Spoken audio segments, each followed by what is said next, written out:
Welcome back. You're watching the Breaking News Show. We're now moving to a very important story playing out in Maharashtra. An all-party meeting coming to an end. All parties in Maharashtra unanimously agreeing on a few different things. The biggest being that they have decided that a Maratha community should get reservation. They've also said that the reservation should be within the framework of law and without doing injustice to other communities. Remember, the backdrop to this is that Maratha Patil, the Maratha Quota activist, remains as we speak on a strike. He's threatened to stop drinking water from today evening if the complete quota was not granted to the Maratha community. On your screens right now, you can see the Chief Minister Eknath Shinde. He's flanked by the Deputy Chief Minister from the BJP, Devendra Fadnavis. On his right side, Sharad Pawar, NCP Supremo. All parties coming together for this meeting. Let's go over to my colleague Vinaya Deshpande. She's with us right now. All right, we'll wait for Vinaya to connect with us to bring us more context on this story. Remember, the state has seen great violence play out over the last few days, with agitators turning violent after members of the largest community in the state continue to make this demand. They set houses and offices of MLAs on fire. It led to the strengthening of the security detail of the Chief Minister. Now, this meeting was called after this. The Mumbai police has been directed to step up security at the same time.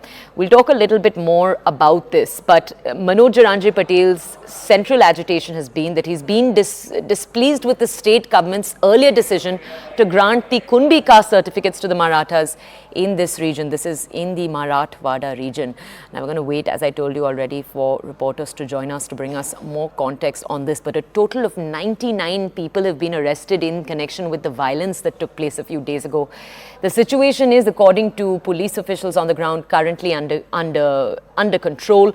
My colleague Vinaya Deshpande, she's our Mumbai bureau chief. She's with us right now to bring us more context on this story. Vinaya, Maratha Patel has just very recently threatened to stop drinking water by today evening if the complete quota was not granted. Can you tell our audiences, in this all-party resolution, has complete quota, has what Maratha Patel wanted, has that been given? Well, Toya, that's a long way ahead really for...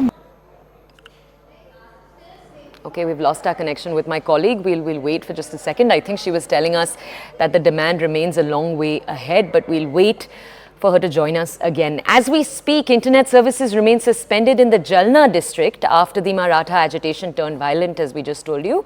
I think we've made our connection once again. Vinaya, do go ahead. You were saying, I think, that it is still a long way off. Yes, absolutely. The preliminary report that has been given by the Shinde committee says that over 11,400 entries with respect to Kunbi will now be allotted for Maratha reservation. Over 7 lakh Marathas are likely to benefit because of that after they receive the Kunbi certificates. Now remember, Maratha Patel's demand is that all the Marathas should be granted Kunbi certificate. Now that is something on which there might not be a political unison, and that is why today, when this all-party meeting was held at Sahyadri, which was chaired by the Chief Minister as well as the Deputy Chief Minister, we saw that there was nothing specific with respect to whether all the parties accept that Kunbi certificate should be given to all Marathas, but clearly all the parties expressed strong dissatisfaction with the rising cases of violence in the state and have appealed to Maratha Patil to cooperate with the state and to stop his agitation. Just a few days ago, Maratha Patil had drank water after the Chief Minister had held a discussion with him on phone for over 20 minutes. But now again he has threatened that in case the state government does not give complete Maratha reservation, he will stop drinking water as well. Even as public sentiments seem to be strong in several parts of Marathwada, may it be Beed, may it be Jalna, we have seen incidents of arson and law and order situation. The state government has threatened that it will book all these people whose CCTV footage is found under section 307, which is an attempt to murder and not for rioting and arson. So clearly the state government is also taking strict stance. On the other hand, we are seeing that MLAs have been holding protests on the stairs of not just Mantralaya but also Vidhan Bhavan, seeking complete and unequivocal Maratha reservation. Okay, Vinaya, thank you for providing us with that context. We'll keep checking in with Vinaya to get more updates on this. Right now,